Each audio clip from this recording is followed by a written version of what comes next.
Vous savez que notre ami Yvon Payet, qui est passablement à l'origine de la quinzaine Est-Ouest, et avec moi, qui m'a soutenu dès le début pour organiser les premières réponses du cercle, est très malade et a besoin de nos pensées positives. Beaucoup de ses amis sont ici, il y en manque. Donc, c'est ce que je vous demanderais. Quelqu'un, Mme Wachowski m'a demandé ça tout à l'heure. En autant qu'on peut l'appuyer, il y en a qui le font, je sais, parce qu'ils vont visiter tout ça. Alors, il y a besoin au moins de nous penser quelque chose de positif pour sa santé. Il fait un combat très, très difficile. Il travaille encore pour le cercle.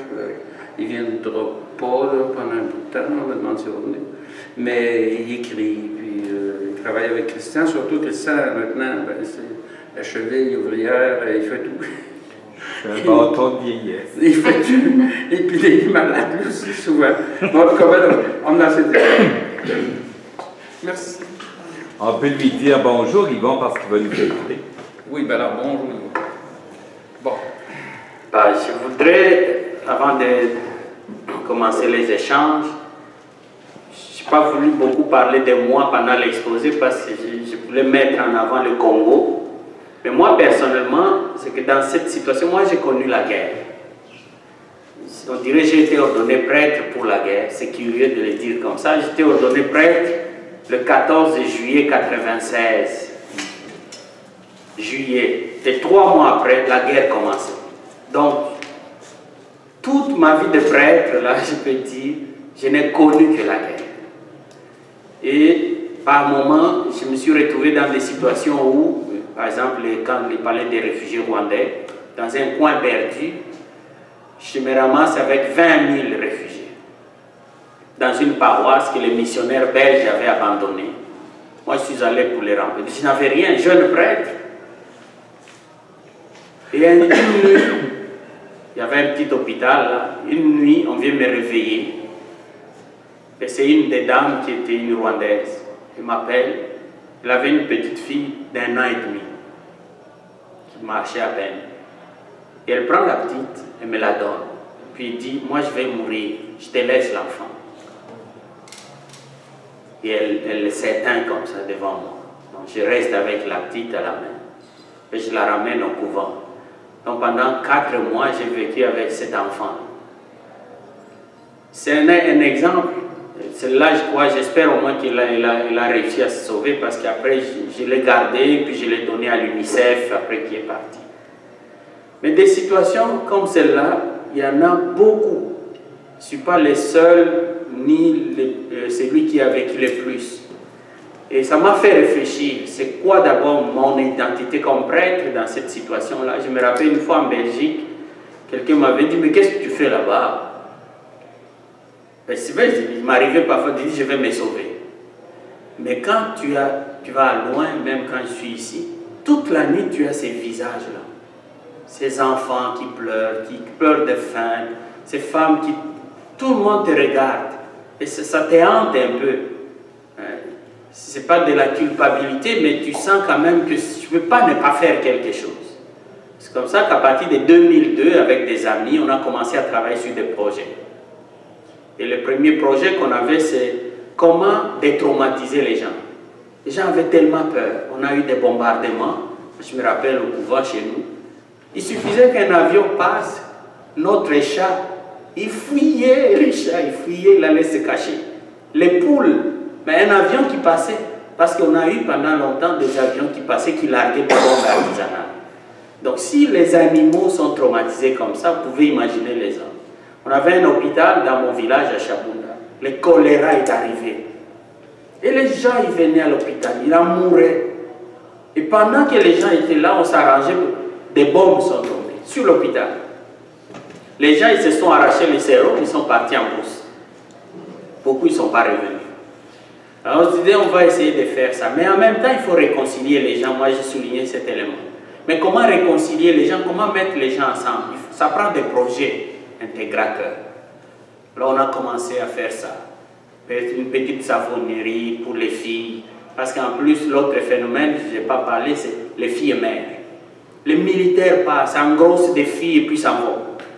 Ils prennent des femmes, ils les violent, ils vont avec en brousse pendant 5 mois, ils les ramènent grosses. Et puis ils sont partis. Donc on a plein d'enfants comme ça, des filles. Une fois, il y avait à la paroisse 40 femmes grosses. On ne connaît pas les maris, mais bon, c'est les curés qui doivent s'arranger. Cette dynamique-là, petit à petit, on a réussi à faire une petite radio communautaire dans le village. On a fait un petit centre de formation professionnelle pour les jeunes, savonnerie pour les filles. Mais j'ai toujours eu dans ma tête l'image de la petite fille, l'orpheline rwandaise.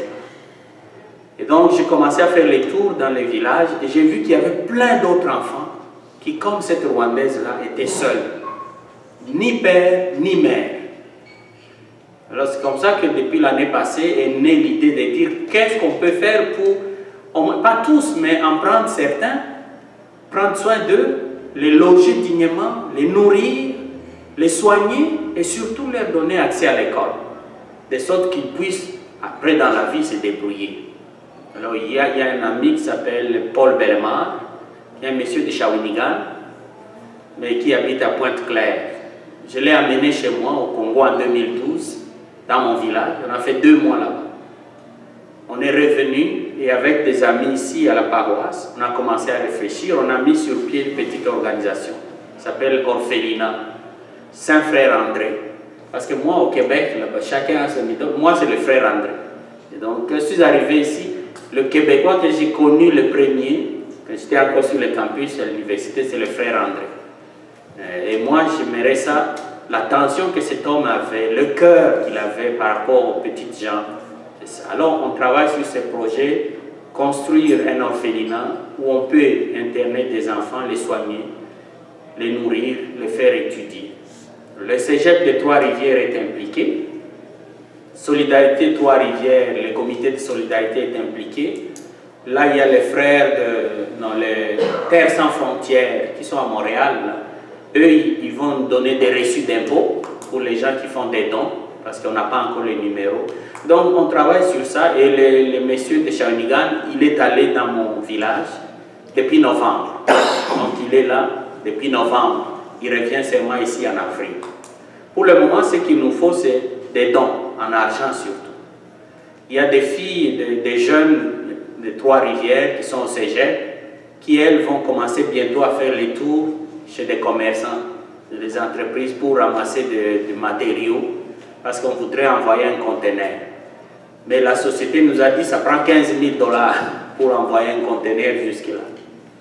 Et donc c'est un peu ça, je confie ce projet à vos pensées positives, à vos prières pour ceux et celles qui prient, mais aussi si vous connaissez des gens qui peuvent la prier, moi j'aimerais ça.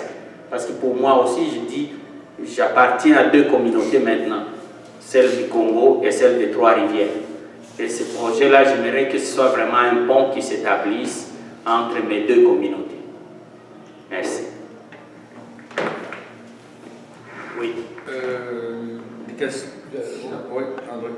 Question. Vous avez parlé au début du Congo, c'était des monarchies. Il y avait des pouvoirs. Il y avait plusieurs des empires, des royaumes. Oui. Est-ce que ces rois-là et leurs descendants, est-ce qu'il y a encore du pouvoir? Ça veut dire, le système, dans la colonisation, il y avait 2 systèmes politiques. Le système anglo-saxon, qu'ils appelaient le indirect rule, c'était le gouvernement indirect. Eux, ils arrivaient, ils vérifiaient qui était le chef local, ils s'appuyaient sur ces chefs. En fait, ils renforçaient son pouvoir pour que lui puisse continuer à gouverner, mais lui, il était soumis à la reine. Ces systèmes-là avaient pour avantage de faire en sorte que les dynasties locales puissent continuer vraiment. Les Belges, c'était le gouvernement direct.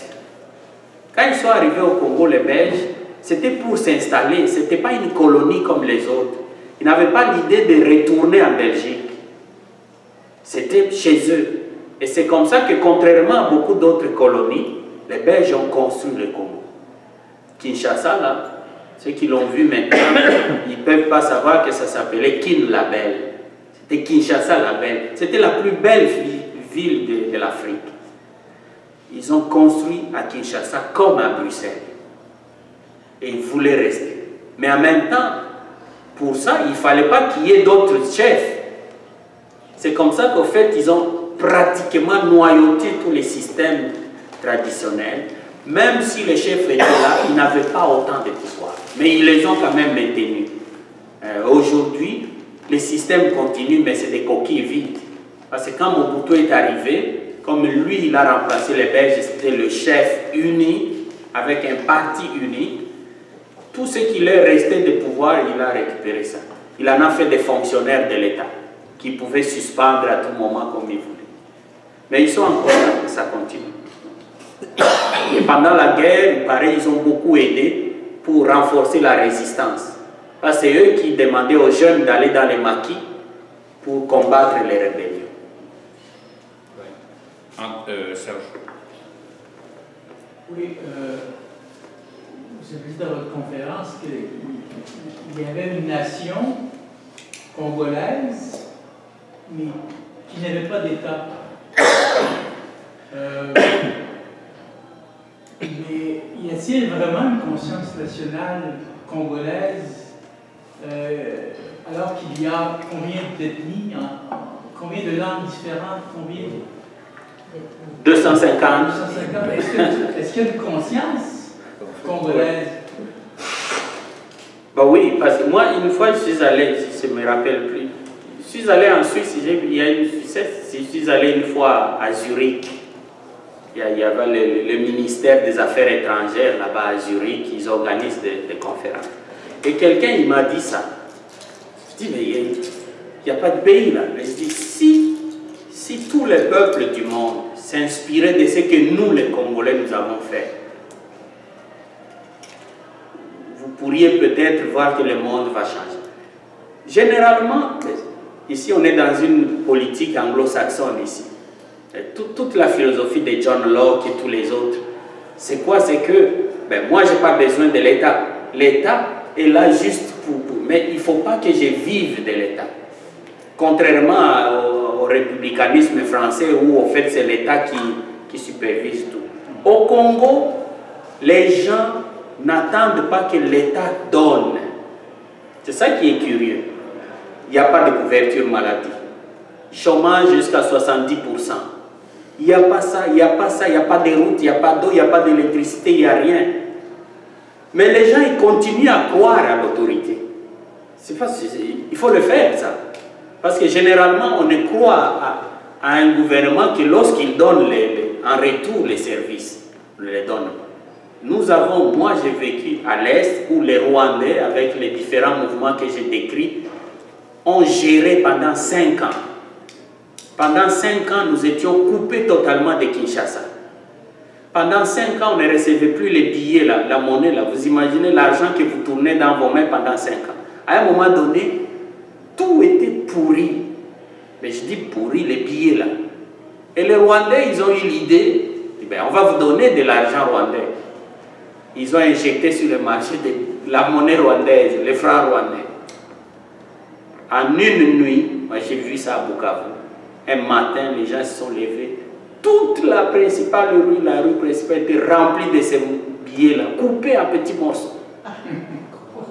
Et les gens, ils ont écrit sur le papier, là, ils disent, même si notre monnaie est pourrie, nous sommes des Congolais, n'avons pas besoin de votre argent. J'ai vu un Rwandais qui a dit, mais qu'est-ce que vous avez? Vous devez vivre, on va vous dire, non, on ne veut pas. Parce que nous voulons rester un seul pays. C'est pourquoi moi je dis, la conscience nationale, ce n'est pas autre chose que ça. S'il n'y avait pas ça, ces pays n'existeraient plus. Parce qu'il ne s'appuie sur rien. Il n'y a pas une armée. Les services de renseignement sont pourris. La diplomatie est faible. L'économie est faible. Mais comment se fait-il qu'ils résistent encore? C'est parce qu'il y a à la base une conscience. Elle remonte à quelle époque cette conscience? Cette conscience, probablement, elle remonte à l'époque de Mobutu. Parce qu'il ne faut pas oublier que le Congo, à partir de 1908, on entre dans le système belge, où c'est la matraque. On vous chicote tout le temps. Mon grand-père à moi, là, le papa de ma mère, il m'a montré son dos plein de cicatrices parce que les gars, chaque fois qu'ils faisaient une bêtise, ils se faisaient fouetter. le monde fait des bêtises là. Et les gens en avaient marre. Mais en plus, les Belges ils se sont arrangés, comme je dis, pour ne pas faire étudier les Congolais. Il y avait déjà le mouvement de la négritude, les Senghor, les Aimé Césaire, tous les restes. C'était des colonies aussi françaises, mais eux, ils allaient à l'université. Les Congolais, non. De sorte que dans les années 50, lorsque le mouvement commence, l'africanisation, c'est d'abord des associations culturelles qui naissent, des mutuelles tribales, notamment l'association des Bakongo et puis l'association de... Ce sont ces mouvements qui commençaient dans les débuts 52-53, qui, à la veille de l'indépendance, vont se muer en partis politiques. Et ça, c'est le malheur qu'on va avoir parce que les premiers partis politiques vont être tribaux. Étant donné que les gens ils n'avaient le droit de se réunir qu'en tribus. Alors, ça fait que ils se sont, avant l'indépendance, l'appartenance tribale est née. L'indépendance arrive, Lumumba meurt. La mort de Lumumba, ça a été un désastre, mais ça soudait encore les Congolais. Parce qu'à partir de ce moment-là, les gens ont compris qu'on avait un ennemi extérieur qui ne voulait pas que le pays se mette debout. Petit à petit, et quand Mobutu est arrivé, il a fermé tout, il a nationalisé tout. Il a dit aux Congolais, vous êtes les hommes les plus intelligents du monde, les plus beaux du monde. C'était pour distraire les gens, pour qu'ils ne s'occupent pas des questions politiques, pour qu'on ne lui pose pas des questions. Les Congolais, ils s'habillaient, ils dansaient, ils buvaient, ça lui suffisait. Mais en même temps, ça créait vraiment une conscience. Ben, je donne des explications comme ça, mais ce n'est pas mathématique. Là. Mais aujourd'hui, je peux vraiment dire que même moi-même, là, je sens ça chez moi, mais chez d'autres aussi. Madame Rochelot, puis ensuite Christian. Oui, monsieur, moi j'avais une question à vous poser. Est-ce que le Congo aujourd'hui a toujours des richesses et est-ce que le peuple en profite? Les richesses sont là. Ça veut dire, à quelque chose de malheur répond. L'état de dégradation des routes au Congo est tel qu'on ne peut pas nous piller suffisamment. Parce que... Donc, il s'agit d'aller, moi je suis allé au Congo, oui. C'est invraisemblable. C'est le chaos qui règne dans ce pays, oui. C'est invraisemblable. L'infrastructure n'existe pas, l'infrastructure routière n'existe pas. Les routes, dès qu'on sort de Kinshasa, c'est fini.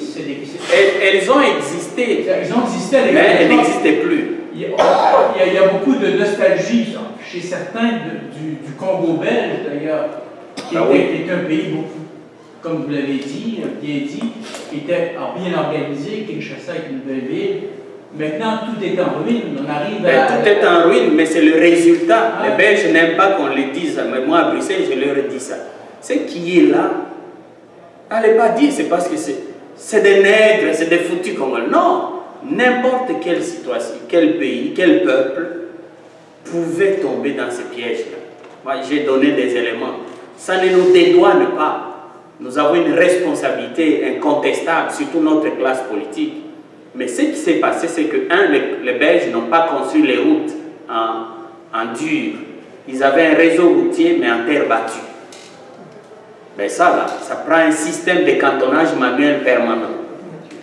Et les cantonniers, ça prend de l'argent.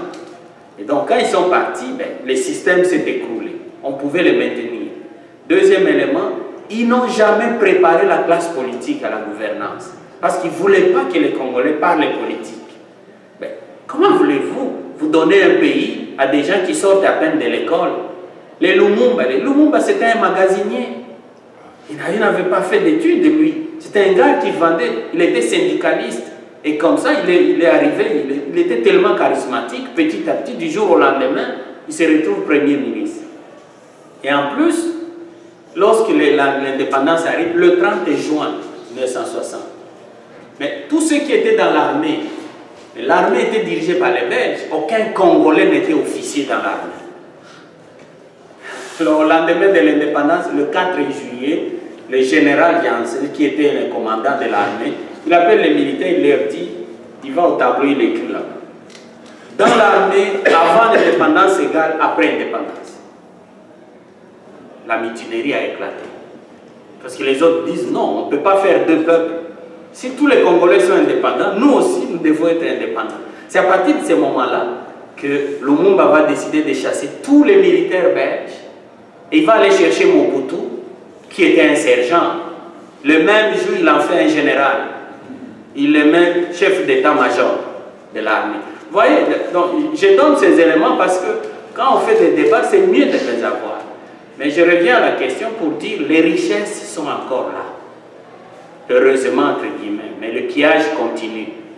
Mais ce qu'il y a, c'est que ce ne sont pas des richesses visibles. C'est juste des potentialités.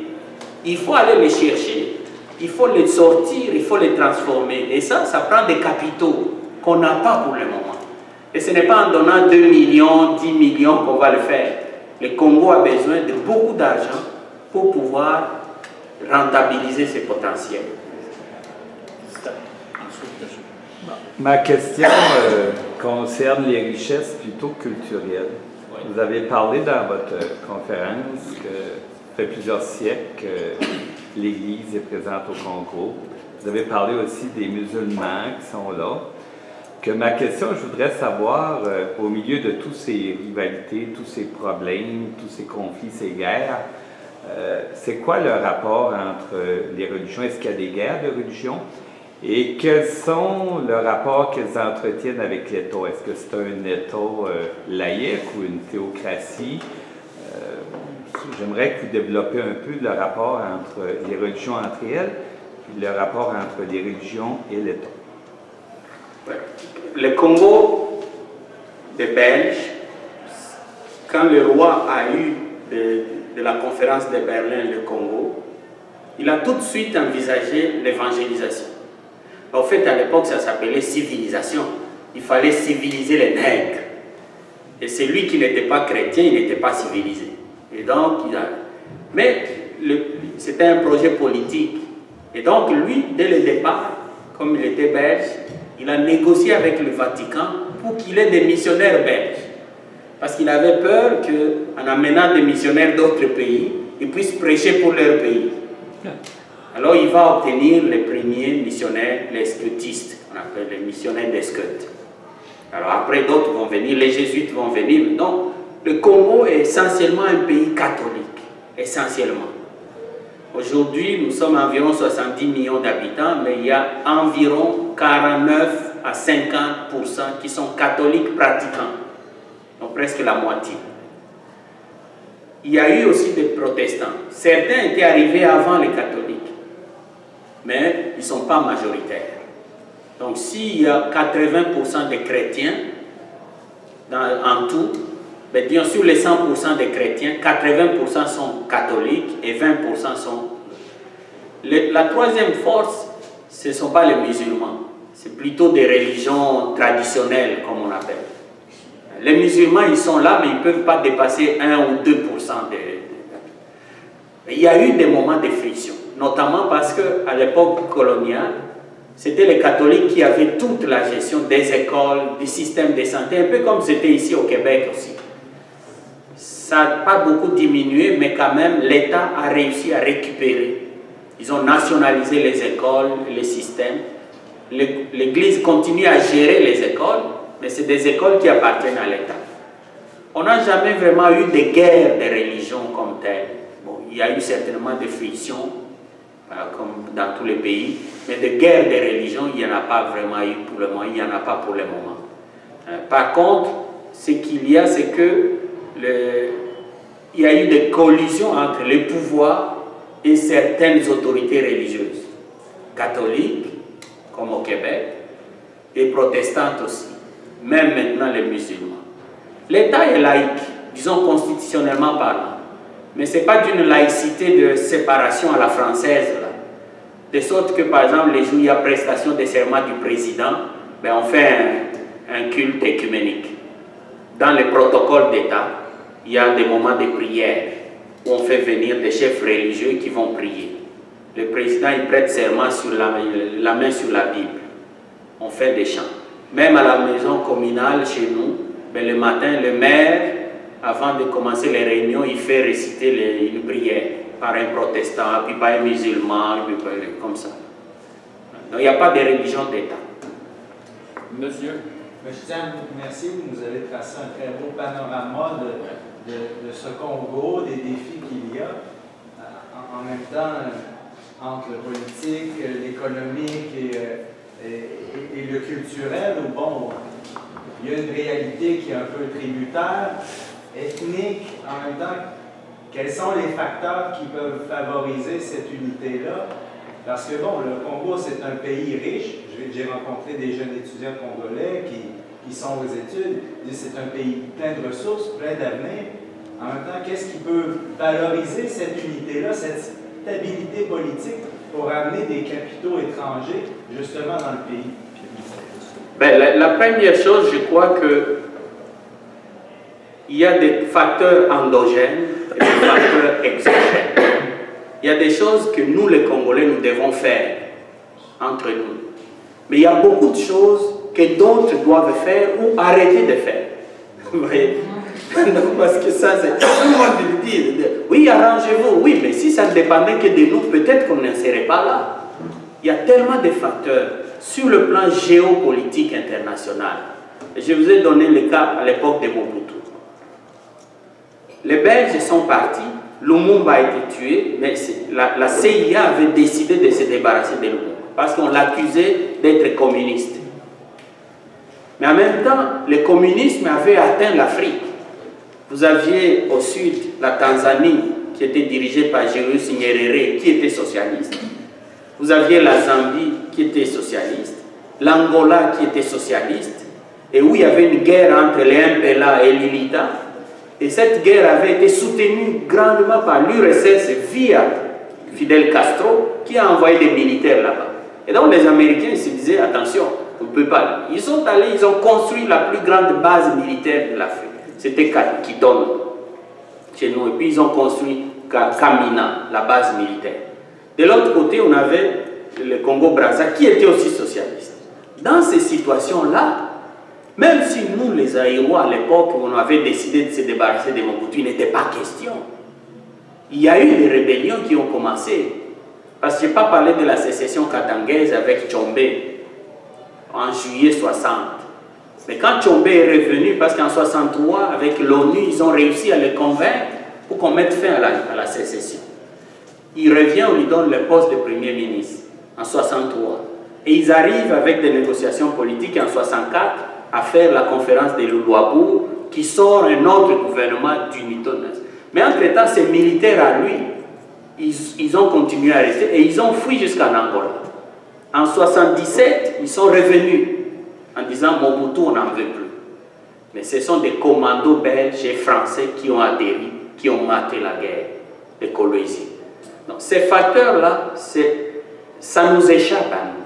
Et c'est pour ça que nous disons, notamment ici au Québec ou au Canada, il y a des petites actions à faire par rapport aux multinationales, aux minières. Il y a quelques années ici, Développement Épais et beaucoup d'autres sociétés se sont liguées pour imposer une loi pour que les minières canadiennes puissent respecter les droits de l'homme, même à l'étranger, notamment au Congo. 50% des mines congolaises, il y a des capitaux canadiens là-dedans. Il y a un livre que Dessau, je ne sais pas qui a écrit ça, Noir Canada, je ne sais pas si vous l'avez lu, allez lire ce livre-là. Ce n'est pas acceptable. Banro Corporation, dont il est question dans ce livre, il exploite des mines d'or dans ma région à moi. Mais il est en train de tout détruire là-bas. Mais par rapport à nous au Congo, je crois que les éléments que j'ai mis sur la table ici sont importants. Il faut réconcilier les gens. Vraiment, ça passe par là. On ne peut pas faire comme si. Mais il faut juger, rendre justice. Et moi, je crois que l'élément de justice, il faut rendre justice au Congo. Parce que la Cour pénale internationale a commencé déjà à prendre quelques-uns, les amener à La Haye. Mais en politique, il y a la théâtralité du pouvoir. Ces gens, ils jouent au héros. Tu vois, ils massacrent, ils pillent, ils violent, et ils se montrent invulnérables. Il fait passer à l'opinion l'idée que c'est impuissant. Ce qu'il faut faire, c'est détruire ces mythes-là, l'arrêter devant les gens, les juger, les condamner. Pour ça, ça prend un tribunal. Et le faire sur le territoire congolais. En même temps, il faut renforcer l'éducation. C'est pour ça que je parle notamment du projet à Orphelinat, parce que le Congo en 1960 avait la plus grande université, la plus solide dans cette partie-là. Moi, je connais des professeurs à l'université Laval qui ont étudié à l'université de Kinshasa. C'était l'Ovanium, c'était les diminutifs de Louvain. Là, dans cette université, la recherche était au top. En 1960, nous avions déjà une centrale nucléaire, nous autres là, pour la recherche scientifique. En 60, on l'avait. Le Congo, en 1960, le niveau de vie était comme celui du Canada. En tout cas, sur papier, on l'a vu. En 72, ils ont créé une nouvelle monnaie, le Zaïre. Mais un Zaïre, ça fallait 2 dollars américains. Pour que les Américains vivent chez nous, ils devaient avoir le double de notre argent. C'est des indications comme ça. Si on l'a fait dans le passé, pourquoi on ne le ferait pas aujourd'hui? Mais il faut travailler. C'est toujours un premier tour, ensuite un deuxième. Ma question est assez simple. Vous avez dit tout à l'heure qu'au Congo, il y a 253 langues. 250 environ. Bon. Quand on parle de réconciliation et que les gens ne parlent pas la même langue, ça peut constituer une difficulté? Non, les Congolais, ils ont été malins quelque part aussi. Parce que nous avons 250 qu'on appelle des dialectes, soi-disant, mais c'est des langues. Parce que moi, par exemple, la langue de ma mère que je parle, on est 1 million à parler cette langue-là. On ne peut pas l'appeler dialecte, là. C'est quand même 1 million de personnes. Alors, les 250, sur l'ensemble du territoire, ce qu'ils ont fait, ils ont coupé ce territoire en 4 zones. 4 zones linguistiques. Les Swahili, toute la partie est. Toute la partie est, nous parlons Swahili. C'est une langue internationale qui est parlée aussi en Tanzanie, en Burundi, en Ouganda, jusque. De l'autre côté, il y a 3 zones. Au centre, le Chiluba, et puis le Lingala ici à Kinshasa, et puis le Kikongo ici, à côté de Bas-Congo. Donc 4 zones linguistiques. Et au-dessus de ces 4 zones, ils ont créé une langue officielle, le français. C'est pour ça que nous, dès qu'on va à l'école, on apprend le français. Donc, un bon Congolais qui se respecte, il doit parler au moins 3 langues. Au moins. La langue maternelle de sa mère, la langue nationale de sa zone et le français qui est la langue officielle. Et comme si tu changes de zone linguistique, tu apprends une autre langue. Alors il y a des Congolais qui parlent les 4 langues nationales, plus sa langue du village, plus le français, ça fait 6. Tout en étant au Congo. Après nous autres, bon, moi j'ai appris la langue de ma mère, je parle le Swahili, je parle le Lingala, je parle le français, j'ai appris l'italien, je parle un peu anglais, donc j'en ai 6 dans ma poche. C'est moi qui vais poser la question avant, André. Oui. Vous insistez beaucoup sur le tribunal, évidemment, la justice est importante.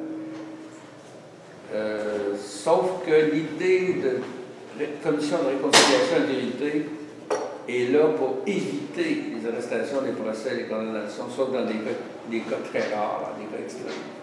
Si ce que l'on dit pour demander pardon pour les victimes, pour témoigner de leur souffrance, et pour les bourreaux de dire on a fait ça, les aveux, il ne faut pas qu'il y ait, c'est une critique que je fais, il ne faut pas qu'il y ait possibilité de poursuite, d'arrestation et tout ça, parce qu'on s'incrimine en parlant.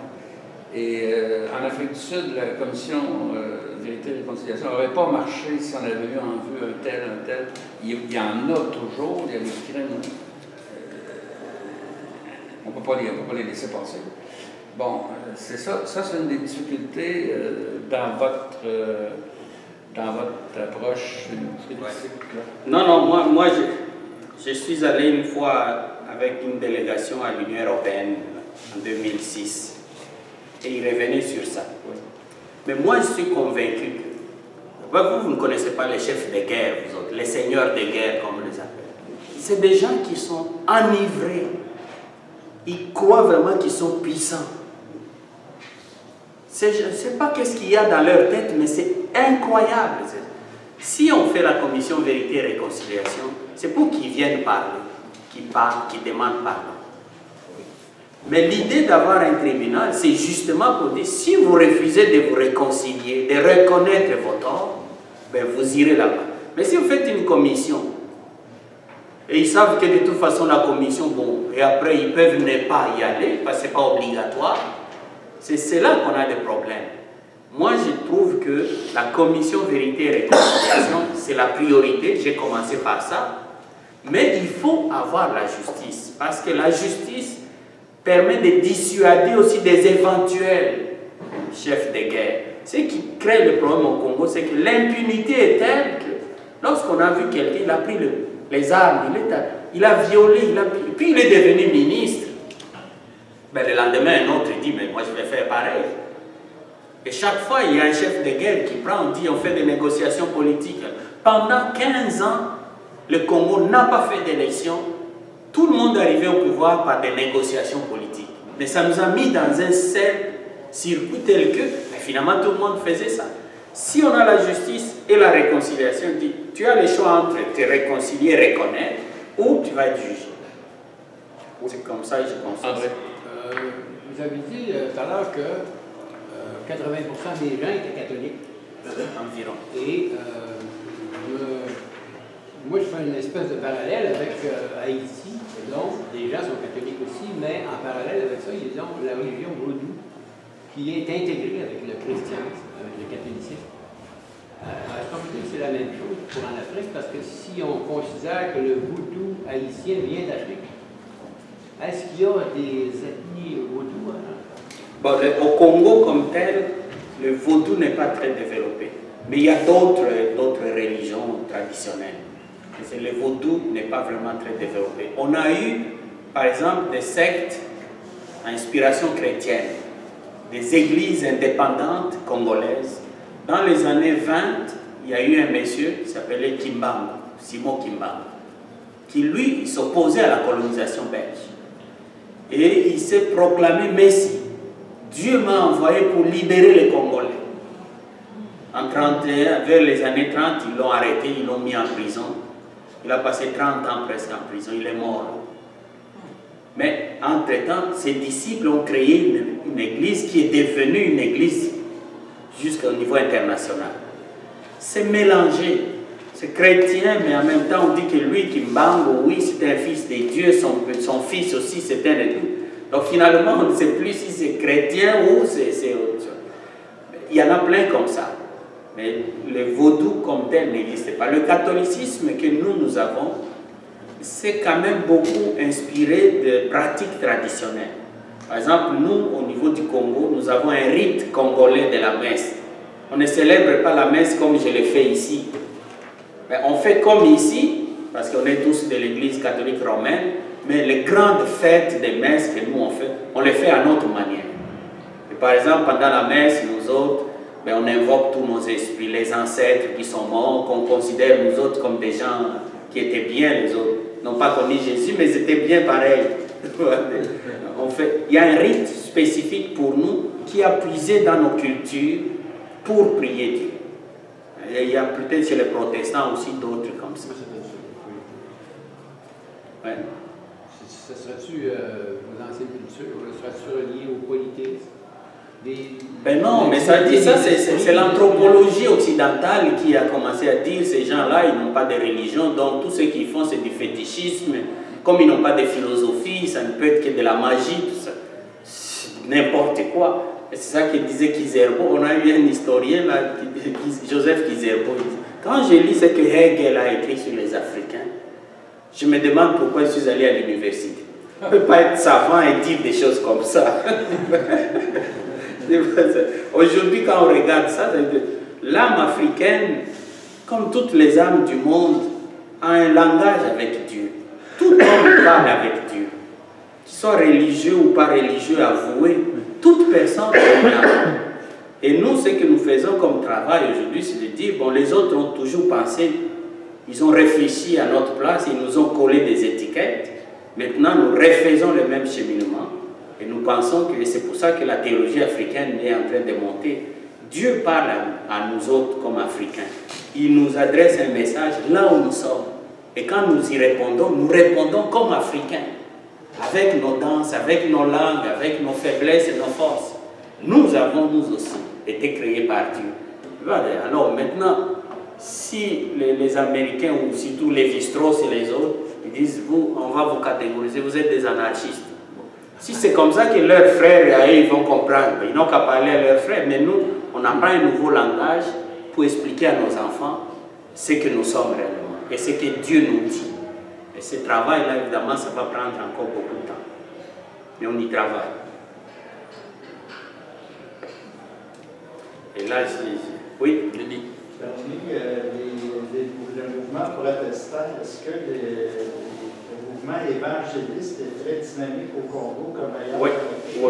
Le mouvement évangéliste était... Parce que ce qui s'est passé aussi, c'est que les militaires, je n'ai pas beaucoup parlé de Mobutu, mais je dis ça à quelqu'un, lorsque Lumumba meurt en 61, en janvier 61, ses disciples, ils entrent en rébellion.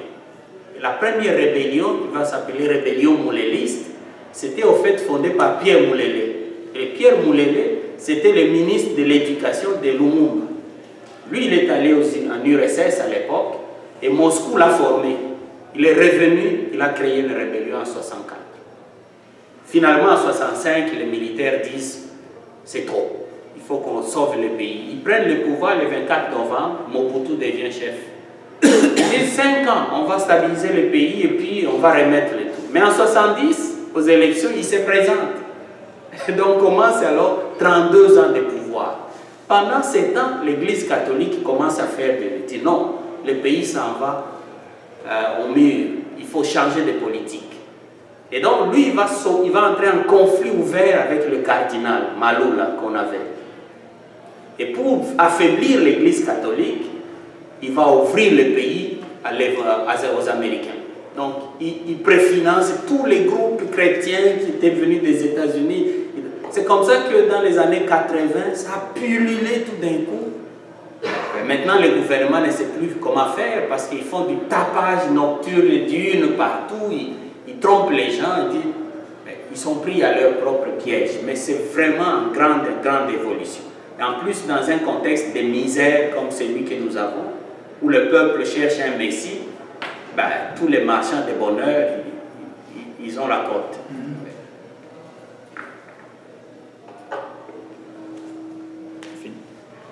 Tu peux parler de la prochaine conférence. Ah, d'accord, monsieur. Remercie. Merci beaucoup.